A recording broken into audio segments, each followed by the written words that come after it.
Welcome back to Chickens. So yeah, today is a recent reads, and I don't have much to say in the introduction other than out of the 6 books we will be covering, 4 of them are physical books. Nothing much more to say. Let's get into it. So the first book I read was Only If You're Lucky by Stacy Willingham. I had mentioned this in my book on haul video that I was going to be reading this next. So yeah, that's how long it's been. That's the time cover in this video. So yeah, so this book. Don't have much to say. Okay, so the synopsis. So this follows a girl named Margot, and her plan after high school was to go to this college far away from where she lives with her best friend, Eliza. But then, not long after graduation, Eliza dies. So, yeah, it's not great. Um, yeah, but Margot still goes to this college, but throughout her first year, she's kind of just surviving, just getting by, you know.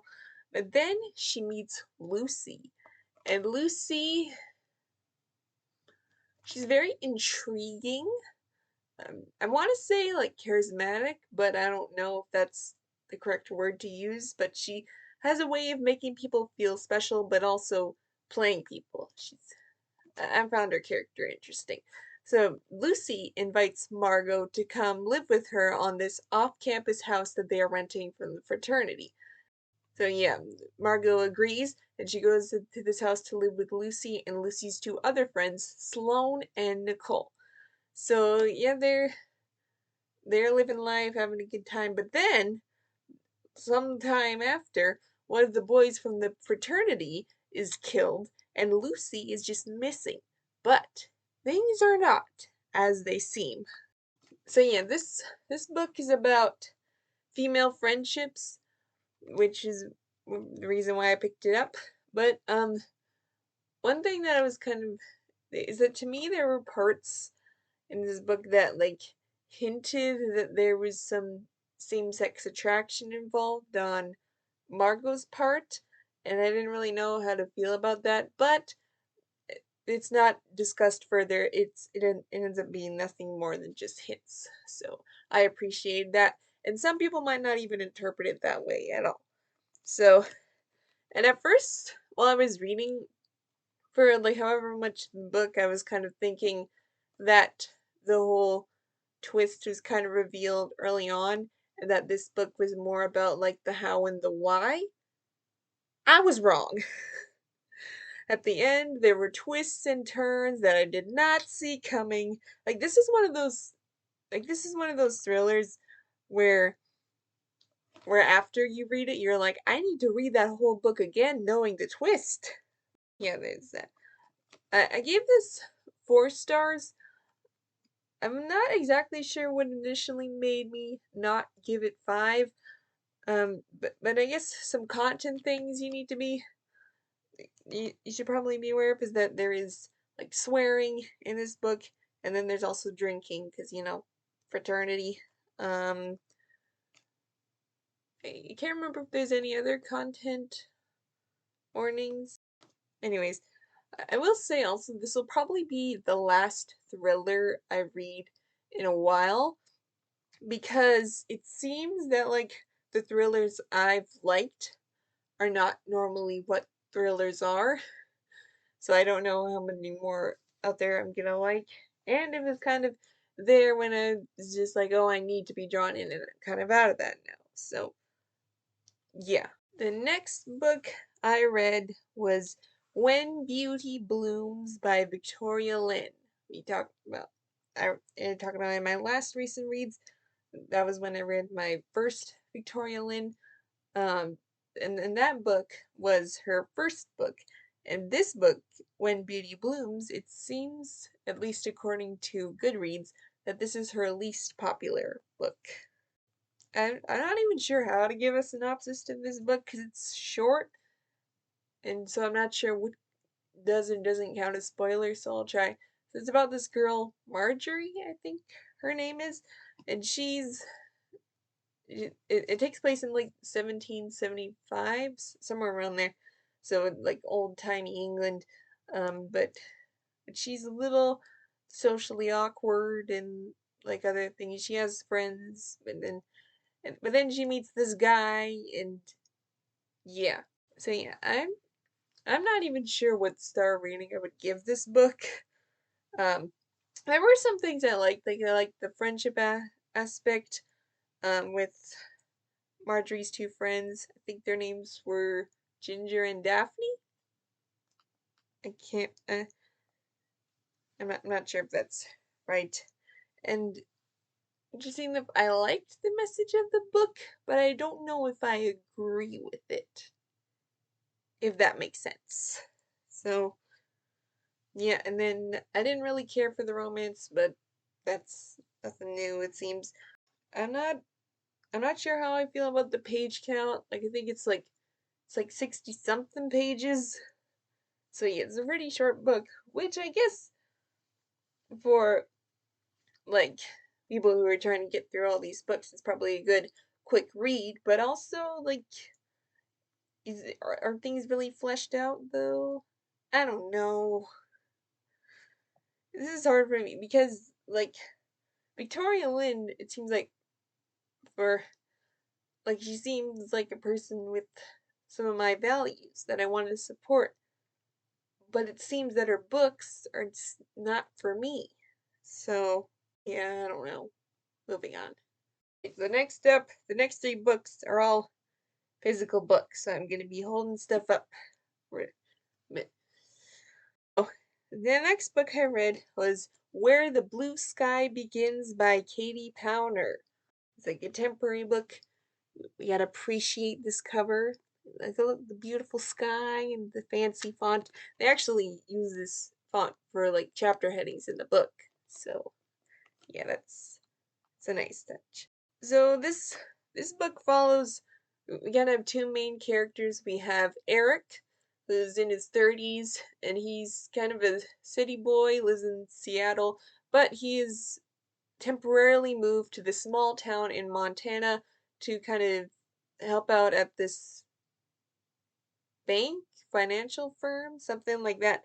Um, so yeah, he's moved there, and his next door neighbor is Eunice, which I I keep trying, like, whenever I see that name, I keep wanting to say Eunice.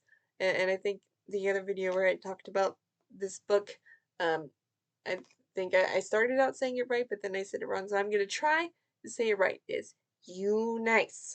Eunice? Eunice, right. Eunice. Uh, this is not going well.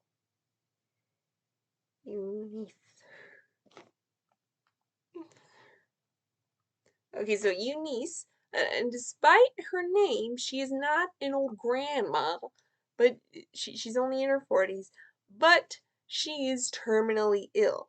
And so she's decided in her final days she's gonna go around to people in her past and apologize for things. And because of the circumstances, she has to enlist the help of Eric to help her get around. At first, they don't really get along, but then they become friends.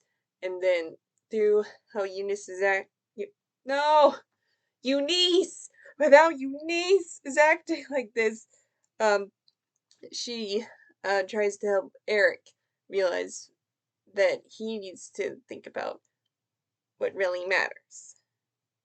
So I give this 3.5 4 stars. Um, I'm not really sure what it's leaning more towards. So it was so this book, of course, does it take place at a small town in Montana. It has fun small town vibes, and I think I realized this more after I read it, but this is a very well done story. I think the reason why it's kind of like it might be a 3.5 is more so like me problems that I had while reading this book. First problem is with JoJo. Now that does not refer to a person. I don't want to say what it was referred to, what it refers to, but if you know, you know. And I was a little confused, so I looked up the synopsis of this book before reading it, and I was a little like, because it's not marketed as a romance, but our main characters are a man and a woman, and the synopsis advertised felt the need to mention Eric's handsomeness. So I'm like, mm. So after reading this book, I think they mentioned his handsomeness because it's kind of talked about a lot in the book. Um, and it seems to me like there isn't a romance between these two. There are some lines where I'm kind of like, hmm, but like it's not that much. And it better not be a romance because like the woman is literally dying.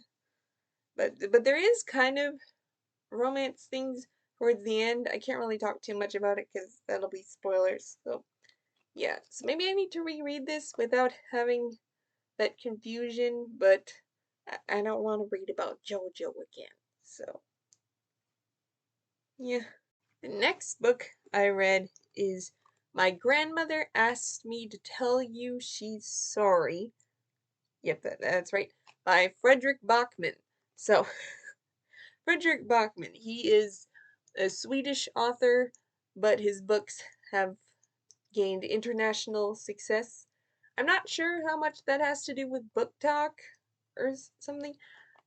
So yeah, international success. I think his most famous one is probably the title right here.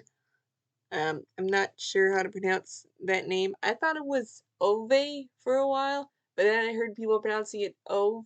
But then I heard that the pronunciation is Uva, but that just sounds wrong for the spelling, so I don't know. And the other one I also hear kind of talked about is Anxious People. That's another one of his books.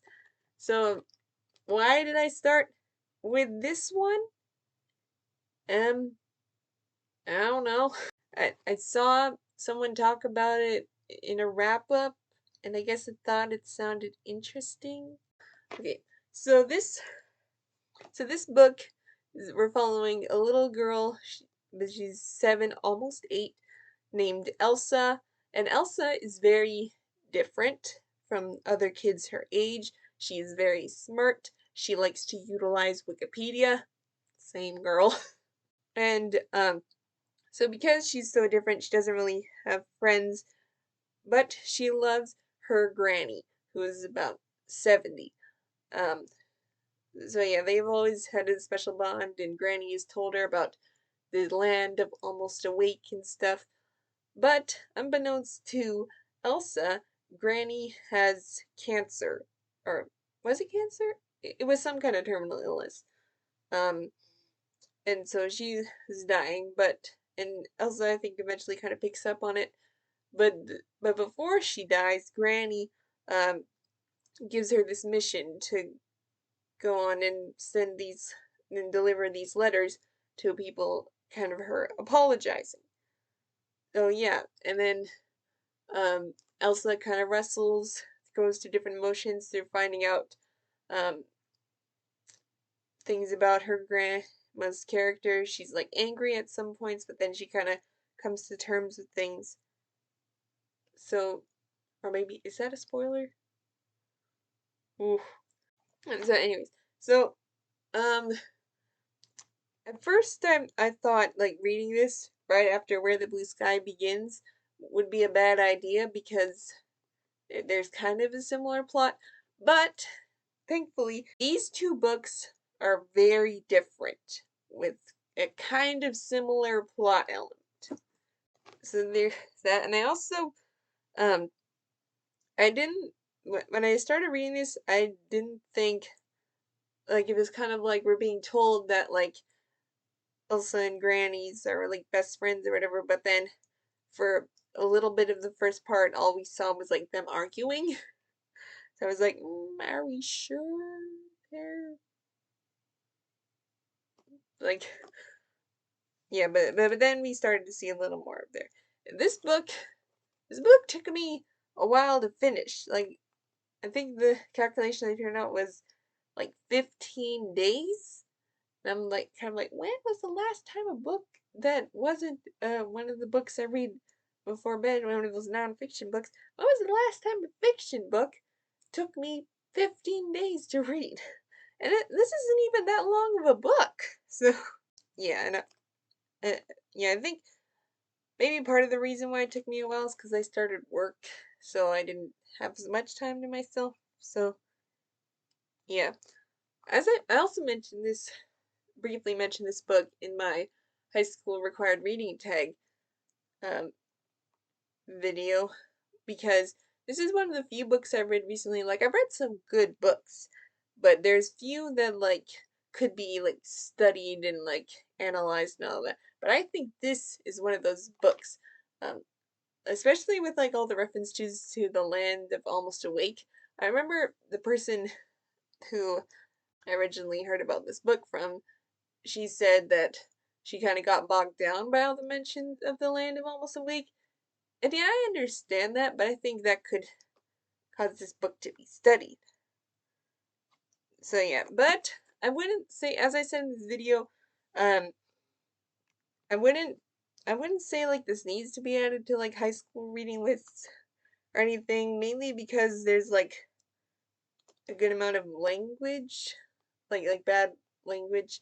Well, maybe not that bad language, but like the S word is like used, I think, quite a bit. And then there's also some, I guess, European kind of things. So yeah, interesting choice for a first Fredrik Backman book. I think that the next book I want to read by him that I also heard about in a wrap up is Beartown, because some of the things that I heard, it kind of reminded me, because it mentioned like that it has like a bunch of POVs, and it kind of reminded me of Wonder, which is one of my favorite books of all time. So I'm like, oh, I want to read this book because it kind of sounds like that book. Although it seems like Baritone is a lot more sad, maybe. I guess we'll see. We're getting off topic. So yeah, the next book I read, the next book I read was White Chocolate Moments by Lori Wick. So yeah, this is the second Lori Wick book I've read. The first book was Pretense, which I plan on rereading soon. Yet, White Chocolate Moments. I'm, I'm not sure how to do a synopsis for this one because, well, I find it's difficult for me to do synopsis in general because it seems like there's a fine line between what is and isn't considered spoilers. So it's hard for me to tell.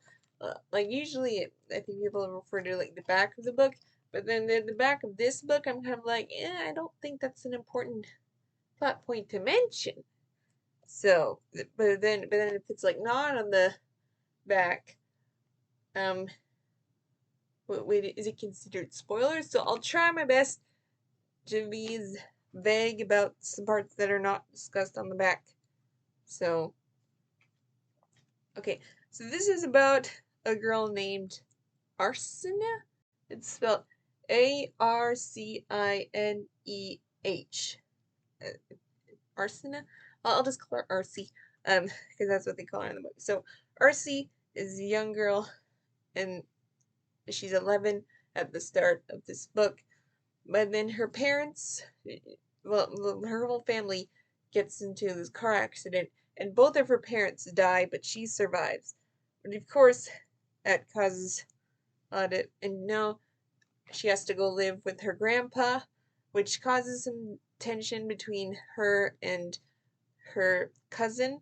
So then they're kind of, they're not things, there's tension there, but her cousin was kind of her grandpa's favorite grandchild, so there's tension there. And then later on, for reasons, Arsena kind of runs away and goes to live with this friend. But then when she sees her grandpa again, he's changed. and then she starts to consider what this whole thing might be about. Yeah. So yeah, but this book, I think on Goodreads I gave it 3 stars. I'm not sure if that's fully reflective. So, there was a few things in the beginning that I didn't really like it. For some reason, when I first started reading this book, like before I went to bed, I just read a little bit of it. I did not like the writing, but I don't know what it was. Like after that first time reading it, and then for the rest of the time reading it, I didn't mind the writing. So I don't know if it got better or I just got used to it. But yeah, and then there was a time in the beginning where I got confused about Arsena's age. Um, I didn't realize that it says very early on that she's 11, but then there was one line when talking about her school that she had been going there. I think it was something along the lines of she had been going there since she was 7 for 10 years. So then I did the math and I was like, okay, so she's 17. But then they started saying that she was 11, and I'm like, wait, wait, what? And yeah, I I get a little confused by that. Like why is that line there? Why do you gotta say that she'd been going to school since she was 7 for 10 years? Like maybe I just read it wrong, but anyways. So yeah, this is the second Lori Wick book I've read, and one similarity I noticed between this book and Pretense is that there is a period of time. There can be a period of time where there's a lot of time jumps. Like I think within the first 500 pages, we go from Arsena being 11 to like 17. So, and to me, that kind of has like a masterpiece feel. We talked about that I liked, but this didn't feel like a masterpiece. And so later on, going to church, and we get a little bit of like the sermons that they're going through. In one of the earlier sermons, the pastor is like talking about a verse, but then instead of continuing on in the passage, he just goes to another verse in a different area of the Bible, which like maybe I'm not used to that style of sermon, but and then later on at a time, um he's talking about like, oh yeah, go through and find the verses. It's like, and not read the context. Yeah, that's a little kind of thing. But then like later on in the book, he tells to start in Genesis and like apparently read the whole thing. So it's like, yeah, the Christian content is not the best. So 3 stars because it's kind of interesting, but and the last book we'll be talking about in this video is How to Disappear by Sharon Huss Roat.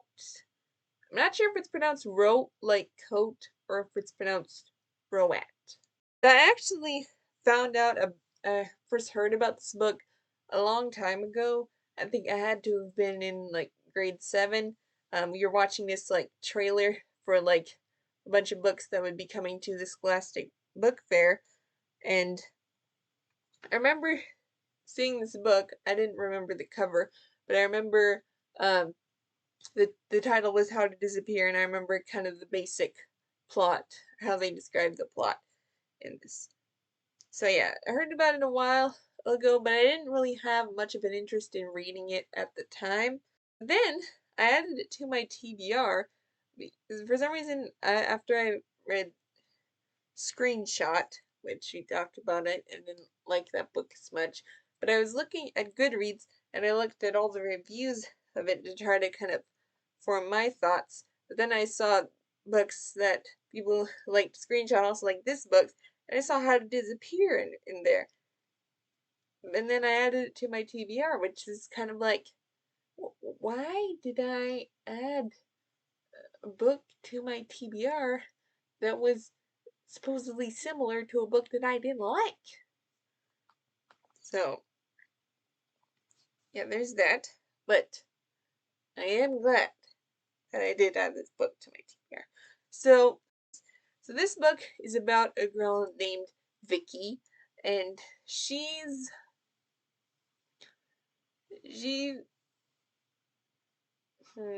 how do I describe this? She has trouble talking to people, to new people, um, all the things to do with like interacting with people, like cause her like anxiety. She doesn't want to do them. There's all these things. The only person she really talks to is her best friend Jenna, who moved away.